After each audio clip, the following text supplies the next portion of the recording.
रामचरण एक साहसी और जिद्दी वन अधिकारी, जिसे अंधविश्वासों पर विश्वास नहीं था, नए कार्य क्षेत्र में आते ही अपने कर्तव्यों में जुट गया। उसकी तैनाती जिस जंगल में हुई थी उसे लोग भूतिया जंगल के नाम से जानते थे। ग्रामीणों के अनुसार इस जंगल में कई रहस्यमयी घटनाएं होती थीं। कहते हैं सूरज ढलते ही जंगल में चीखें गूंजने लगती थीं और जो भी रात में अंदर गया कभी लौट कर नहीं आया। रामचरण ने इन बातों को अनसुना कर दिया, लेकिन उसकी उत्सुकता लगातार बढ़ती जा रही थी। एक शाम गांव के कुछ लोग रामचरण के पास आए और बताया कि जंगल के एक हिस्से में अजीबोगरीब रोशनी देखी गई है और कुछ आवाजें भी सुनाई दी हैं। रामचरण को लगा कि ये किसी जानवर या फिर अवैध लकड़ी काटने वालों का काम हो सकता है। बिना किसी को साथ लिए वो अपनी टॉर्च और बंदूक लेकर जंगल की ओर निकल पड़ा। उसने सोचा कि अगर आज वो इन अफवाहों की असलियत जान लेगा तो गांव वालों का अंधविश्वास भी खत्म हो जाएगा। जंगल में दाखिल होते ही एक अजीब सी ठंडक उसे महसूस हुई। सूरज धीरे धीरे ढल रहा था और चारों ओर घना अंधेरा छा रहा था। जंगल के सन्नाटे में अचानक कुछ सरसराहट सी सुनाई दी। रामचरण ने उसे जानवरों की हलचल समझकर अनदेखा किया और आगे बढ़ा। रास्ते में उसे एक पुराना मंदिर दिखाई दिया जिसे उसने पहले कभी नहीं देखा था। मंदिर के चारों ओर काई और घनी बेलें छड़ी थीं। उत्सुकता से उसने मंदिर के भीतर झांका, जहां एक टूटी हुई मूर्ति और कई पुराने दिए रखे थे। ऐसा लगा जैसे इस मंदिर को कई वर्षों से कोई छुआ भी नहीं है। अचानक उसे लगा कि मंदिर के भीतर से कोई उसे देख रहा है। उसके दिल की धड़कनें तेज हो गईं, लेकिन उसने खुद को संभाला और आगे बढ़ने का निर्णय किया। मंदिर से कुछ दूरी पर उसे एक पुरानी झोपड़ी दिखाई दी। झोपड़ी के आसपास कच्चे रास्ते पर अजीब से निशान बने हुए थे, जो मानो किसी घसीटने वाली चीज के थे। उसने झोपड़ी के अंदर झांका तो उसे एक बेजान सा माहौल मिला। अचानक उसकी नजर एक पुरानी डायरी पर पड़ी। उसने डायरी को खोला और उसमें लिखी बातें पढ़ने लगा। डायरी में लिखा था, जो इस जंगल में एक बार आता है उसे ये जंगल फिर लौटने नहीं देता। यहाँ की आत्माएं हर रात जागती है और अपने साथ किसी ना किसी को ले जाती हैं। मैं भी इसी जंगल का हिस्सा बन चुका हूं। रामचरण के शरीर में ठंडक सी दौड़ गई। उसे लगा कि यह किसी की घबराहट भरी कल्पना का परिणाम हो सकता है, लेकिन अगले ही पल उसे लगा जैसे कोई उसके पीछे खड़ा है। उसने पलट कर देखा पर वहां कोई नहीं था, लेकिन उसे हवा में किसी के सांसों की आवाज सुनाई दे रही थी। अब उसे अपने चारों ओर सरसराहट और फुसफुसाहट महसूस हो रही थी। उसने झोपड़ी से बाहर निकलने का सोचा, पर उसके पैर कांपने लगे। जैसे ही वो कुछ कदम आगे बढ़ा, एक जोरदार ठहाका गूंजा जो पूरे जंगल में फैल गया। उस ठहाके में ऐसी भयावहता थी कि उसका कलेजा ढक से रह गया। उसने टॉर्च जलाने की कोशिश की, लेकिन उसकी टॉर्च बंद हो चुकी थी। चारों ओर गहरा अंधेरा था और वो खुद को पूरी तरह से अकेला महसूस कर रहा था। अचानक उसे पेड़ों के बीच कुछ परछाइयां दिखने लगीं। वो परछाइयां धीरे धीरे उसके पास आ रही थीं। उनके आकार प्रकार अजीब थे, जैसे इंसान हो, लेकिन उनकी शक्लें भयानक और विकृत थीं। एक परछाई धीरे धीरे उसकी ओर बढ़ी और उसने महसूस किया कि वो किसी अदृश्य शक्ति से बंध गया है। उसने भागने की कोशिश की, लेकिन उसके पैर जैसे जमीन में धंस गए थे। वो परछाई धीरे धीरे उसके करीब आई और उसके कान में फुसफुसाई, तुम यहां से वापस नहीं जा सकते। रामचरण ने पूरी ताकत से चीखने की कोशिश की, लेकिन आवाज जैसे गले में ही अटक गई। वो उस जगह से निकलने के लिए जोर लगाने लगा। उसकी सांसें तेज हो गईं और दिल की धड़कनें इतनी तेज थीं कि उसे खुद सुनाई दे रही थीं। अचानक उसे एहसास हुआ कि उसके चारों ओर का जंगल बदल चुका है। वहां सब कुछ उल्टा पुल्टा सा दिख रहा था, जैसे किसी खौफनाक सपने का हिस्सा हो। उसे लगा कि वो किसी दूसरे ही दुनिया में पहुंच गया है, जहां समय और स्थान का कोई मतलब नहीं। तभी एक बूढ़े व्यक्ति की परछाई उसके सामने आई। उसने रामचरण को घूरते हुए कहा, तुम क्यों आए हो यहां? यह जंगल सिर्फ हमारा है। तुम्हें यहां आने की सजा भुगतनी होगी। रामचरण के रोंगटे खड़े हो गए। उसने डरते हुए पूछा, तुम कौन हो?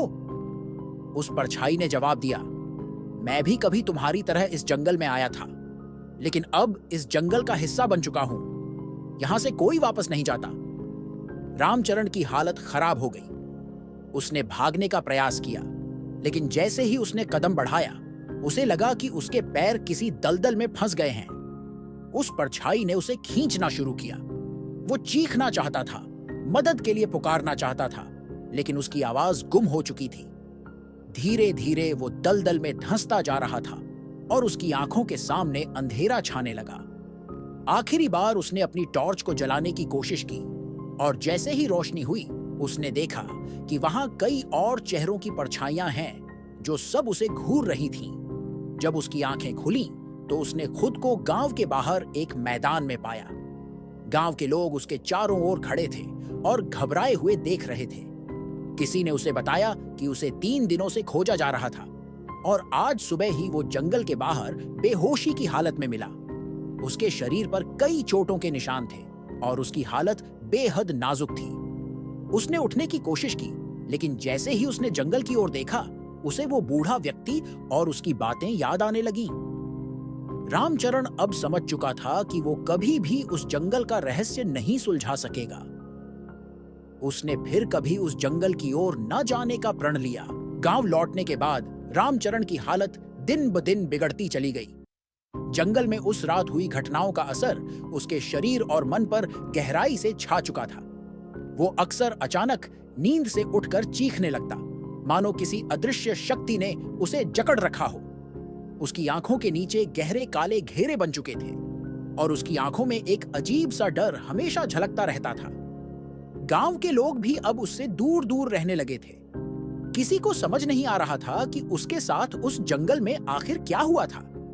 रामचरण कई बार कोशिश करता कि वो अपने अनुभव को किसी के साथ साझा कर सके, लेकिन जैसे ही वो उस रात के बारे में बात करने की कोशिश करता, उसे किसी अदृश्य शक्ति का एहसास होता जो उसकी आवाज को रोक देती। वो अपनी बात पूरी नहीं कर पाता और खुद को अजीब सा महसूस करने लगता। उसके घर में अजीबोगरीब घटनाएं भी होने लगीं। रात में अक्सर उसे अपने कमरे के बाहर किसी के चलने की आवाज सुनाई देती। दरवाजे के पास आकर उसे ऐसा महसूस होता कि कोई खड़ा होकर उसे घूर रहा है। एक रात जब वो सोने की कोशिश कर रहा था, उसे अपने कमरे की खिड़की के बाहर वही बूढ़ा व्यक्ति दिखाई दिया। उसकी आंखें लाल चमक रही थीं और उसकी शक्ल और भी भयावह हो चुकी थी।